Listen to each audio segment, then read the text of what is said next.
Today we have an emissions test. So last Saturday I should say, I untuned the car, took out the downpipe, the intercooler, untuned the engine, and unflashed the transmission.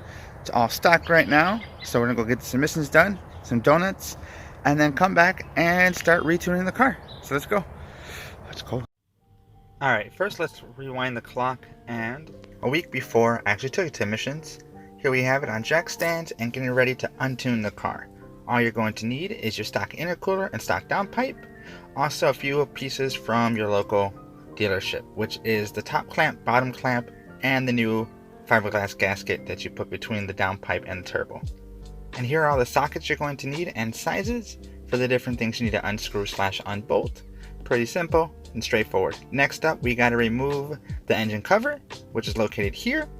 And then once that is gone, we're going to reach in the back of the engine and unplug 2 harnesses and cables. Once you have these 2 unplugged, see them right back there. I kind of took them out of the harness already and then detached them. Once you detach them, you're going to want to connect some orange string to them. Well, I connect the orange string to them.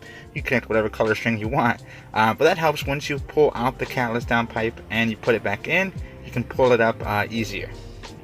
So that's pretty nice. They are color coded as well. Those harnesses are going to be a gray harness and a black harness. Once you look inside, you'll see what I'm talking about. Alright, so once that's done, you're going to also want to loosen this 13mm bolt here. Boom, right there. And that's the top clamp. You can pretty much completely undo that. Once you get down here, this is going to be the 16mm bolt. You're going to loosen that. And once you get that off, it's going to be a pain. I use 2 screwdrivers and pry it off the bottom clamp. Once that comes loose, you're going to want to then loosen the exhaust bracket, which is located right here. It's just a rubber gasket. You pull it out, and it's pretty simple. Once that comes out, this with some wiggling should come loose. That'll come right out, as you see there. Pretty easy. Then you're going to replace the sensors, like so, and then we're going to slide this one back in. But before we do that, you're going to want to replace this gasket right there. Hopefully you have that. And then you're going to want to replace or remove the splash guard, which is about a cardboard piece or fiberglass. I really don't know what it's made out of, but it's pretty flimsy at the bottom. And then this heavy ass belly pan. So once you have those removed, you're then going to remove this E14 bolts here, so you can put on your OEM bracket to hold your downpipe. Have that bracket in, you're then going to put in your downpipe. Then you're going to want to hand thread this top clamp up top. Once you have that hand threaded in, make sure it's still loose enough where you can wiggle it. You're going to put on this bottom exhaust clamp. It's going to go from your catless downpipe, your catted downpipe now, to your exhaust. So you're going to work with that. I do recommend connecting it to the downpipe and then bringing the exhaust in. From there, once you have that all tight and sealed up with no leaks, we're going to work on the intercooler. Now we're going from this upgraded intercooler back to the OEM intercooler. All the tools you're going to need are your T25 and a flathead screwdriver. So first thing you're going to do is you already have the belly pan removed. The splash guard removed. So you just have to use the T25 to take off the 2 bolts holding up the intercooler. Once you have those removed, you're going to use some wiggling and some elbow grease to kind of break it loose. But before you do that, make sure you take out these C-clamps. I think you'll call them C-clamps. The 2 metal rings, as you see here, they're on each hose, so on your left and right of the intercooler. Once you have those taken off, make sure you don't lose them, just like the T25 bolts. Make sure you don't lose those as well. And then you're going to wiggle out the intercooler. Make sure you slide it out carefully. The upgraded intercooler is quite heavier than the stock intercooler, so make sure your face is not underneath it once it drops, because it will hurt. I used my chest force to land on, and it came right out with some editing. See? Right out. Any moment now. There we go. Any day. I have it coming right out. See? No problem. Alright, now once we finally have this out, I'm going to throw the stock intercooler back in. And again, with the power of editing, it should go on in an instant. It will take a little bit. Make sure you line up those T25 holes before you start trying to connect hoses. So once you have those 2 bolts in, it'll sit nice and sturdy, and then you can work on getting those hoses in. Now keep in mind, you want to save those C-clamps that I showed you earlier to reconnect these hoses. They are reusable, so that's pretty nice. Once you get them in, make sure you have them nice and flush and all the way past the seam, which you can see I have outlined it right there for you. So again, this is just an example intercooler. Again, make sure you get it past that OEM seam and you have no turbo leaks, because that's no fun. Alright, now we're going to untune the car, so going back to stock. Here we go.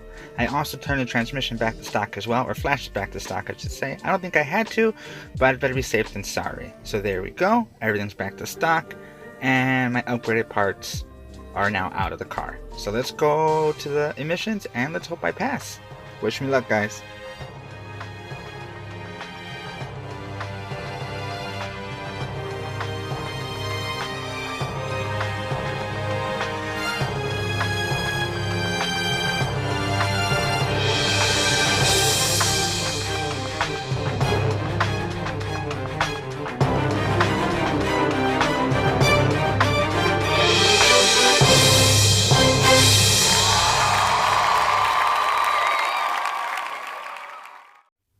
Alright, with the missions passed, donuts had, and coffee drank, let's now retune the car. Here we go. So back on jack stand, hood up, again engine cover removed, and then you're going to remove those two brackets, not brackets, I'm sorry, those two connecting pins from the sensors right there, boom and boom, and now we can drop the Cadillac converter. Don't forget to take this top clamp off. You can reuse it if you don't break it, so just keep that in mind. Alright, and now we're going to remove these two things. You don't have to take all those other parts off. Just squeeze in there with a ratchet or socket, and you can get in there and get those parts off. Keep in mind, because you did not take off the belly pan or the skid plate, once you take off this bracket that's sitting like so, and again, you're going to have some 13mm sockets on that bracket as well, connecting the pipe. So you're going to pull this down. As you pull down, you're going to twist like so, and everything should come right out, sensors and all, without breaking anything. So that's pretty nice. Okay, once you have that off, we're going to switch them back.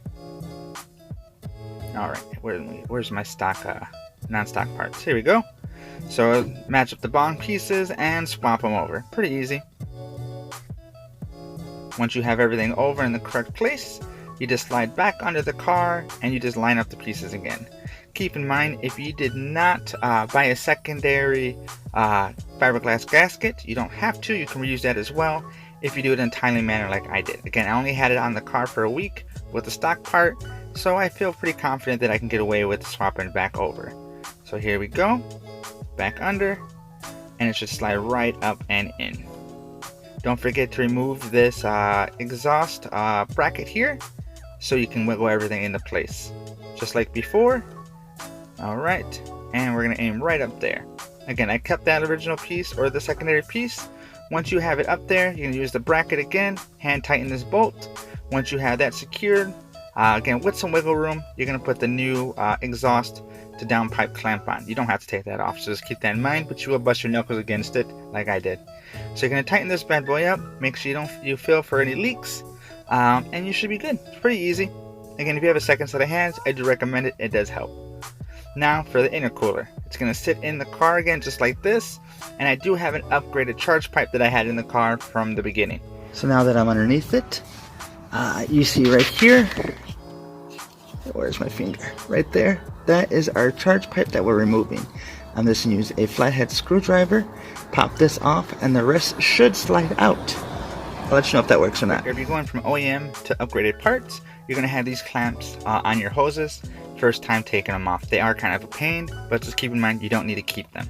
So now that those pieces out of the way, let's start taking this intercooler out. Again, T25 and a flathead screwdriver is all you're going to need. We're going to take out those C-clamps that you see right here, put those to the side, and then repeat on the other one. Once we get those out, we're going to pull this intercooler out. And again, with editing, you don't see me struggling trying to get this intercooler out. That did not want to come out. Alright, C-clamp done. Screwdriver out the way so I don't stab myself. And magic of editing. Look, came out like butter. Yours probably won't, but just keep in mind, with some wiggling, everything comes out eventually.